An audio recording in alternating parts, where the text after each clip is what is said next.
Zəif nəticələrindən həvəsim düşmə demişəm. Bu həm sınaqlara gedəndə nəzərdə tuturam, mən 9 sinif imtahanını nəzərdə tuturam. Çünki mənə çox yazanlar var ki, yenə də şərhlərdə 9 sinif imtahanını çox aşağı ballı yazmışam və yaxud da istədiyim kimi nəticə almadım. Artıq motivasiyam düşmüşəm. Səncə mən 11-ci sinifdə istədiyim vuruşa daxil ola bilərəmmi? Əlbəttə. Ya hər şey sənin əlindədir.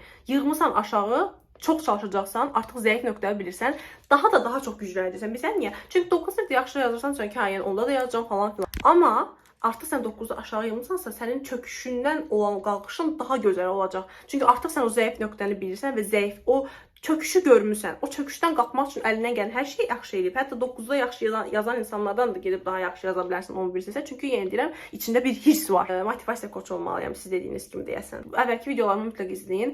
Danışmışam başıma gələnlərdən. 9 siniflərə, 10-cu siniflərə, 11-ci siniflərə, abituriyentlərə çox da, yəni kanalımda təhsil playlistinə daxil olun, hamısını izləyin. Çünki öz başıma gələnlərdən danışmışam ki, nə vəziyyət